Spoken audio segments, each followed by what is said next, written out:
And I will say it's very easy to speak truth from this podium when you have a president who is implementing policies that are wildly popular with the American people, and that's exactly what this administration is doing. It's correcting the lies and the wrongs of the past 4 years, many of the lies that have been told to your faces in this very briefing room. I will not do that.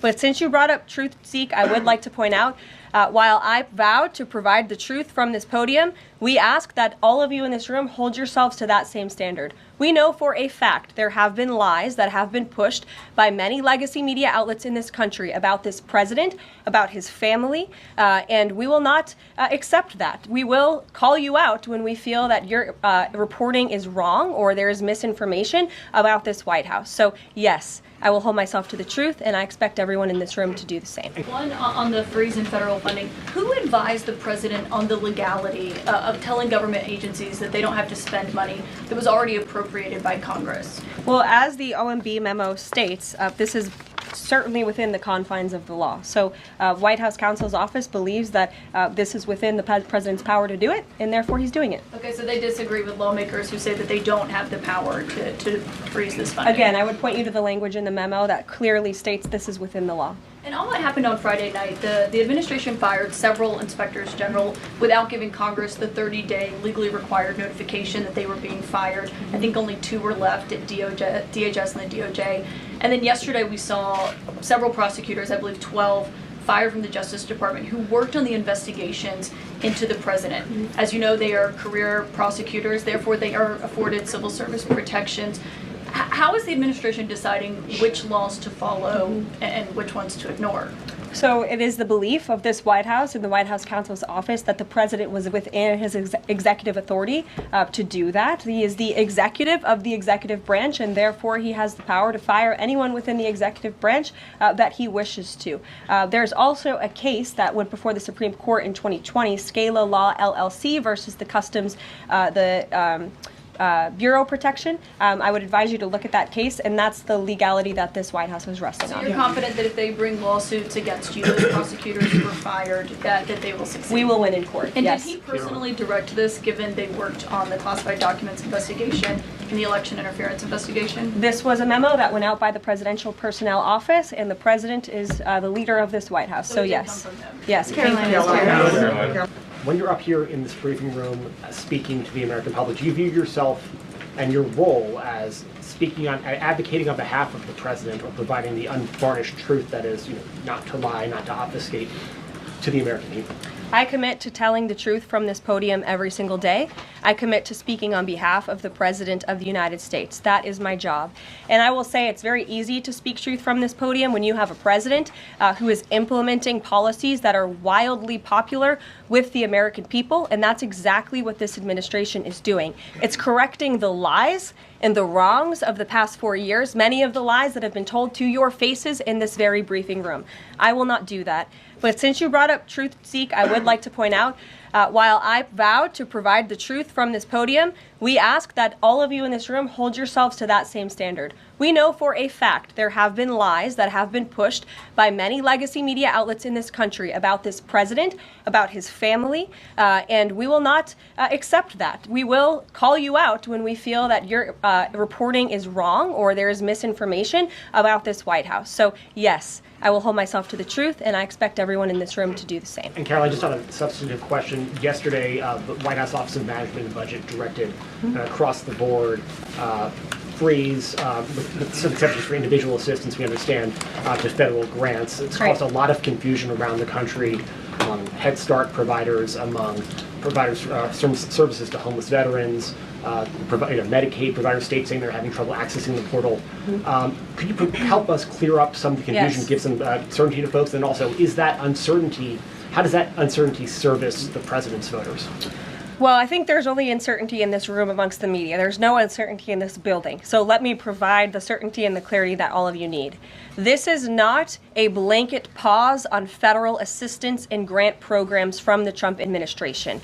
Individual assistance, that includes, I'm not naming everything that's included, but just to give you a few examples, Social Security benefits, Medicare benefits, food stamps, welfare benefits, assistance that is going directly to individuals will not be impacted by this pause. And I want to make that very clear to any Americans who are watching at home who may be a little bit confused about some of the media reporting.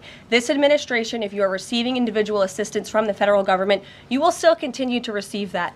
However, it is the responsibility of this president and this administration to be good stewards of taxpayer dollars. That is something that President Trump campaigned on. That's why he has launched DOGE, the Department of Government Efficiency, who is working alongside OMB. And that's why OMB sent out this memo last night, because the president signed an executive order directing OMB to do just this.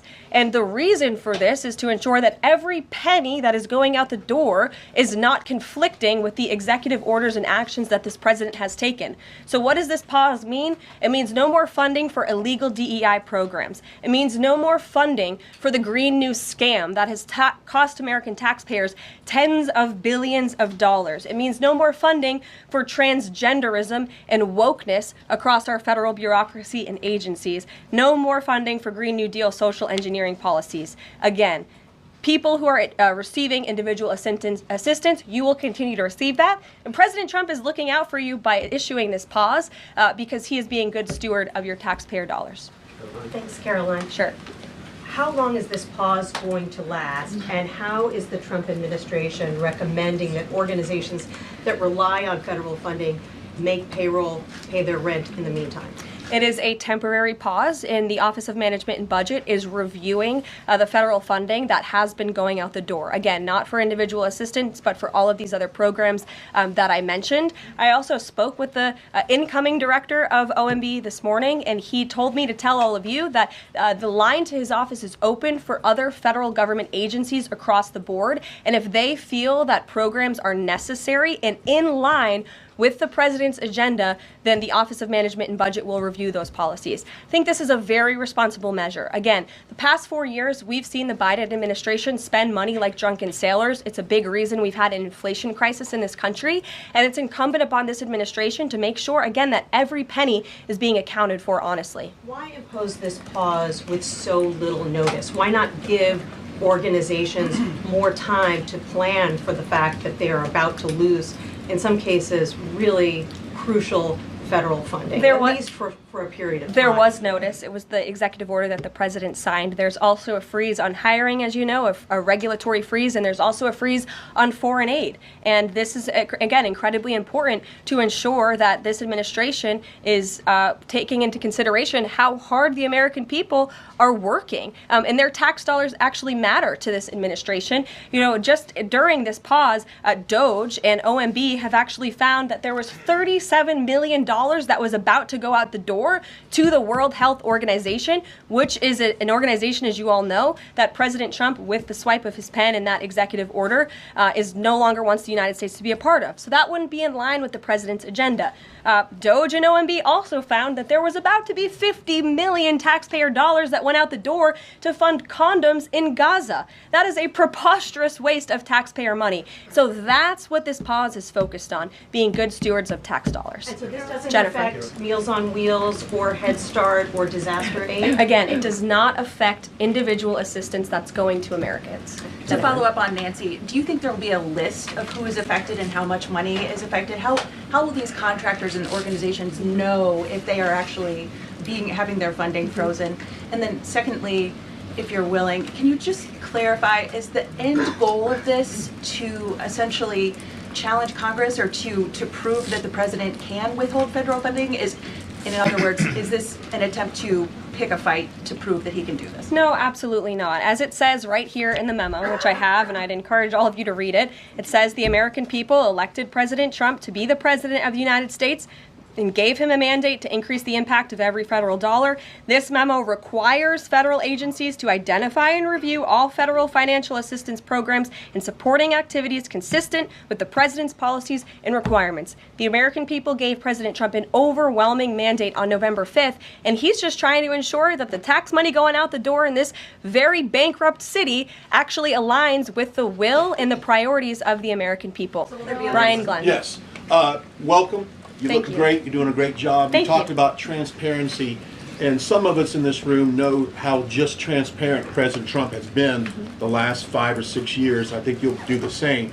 My question is, do you think this latest incident with the president of Colombia is indicative of the global, powerful respect they have for President Trump moving forward, not only to engage in economic diplomacy with these countries, but also world peace?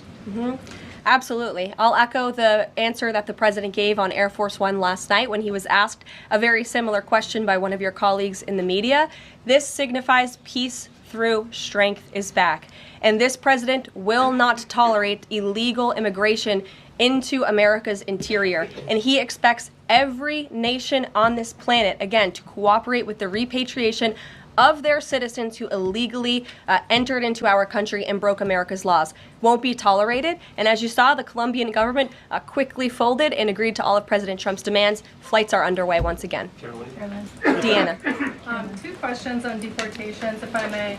President Trump had said on the campaign trail that he would deport pro-Hamas students who are here on visas.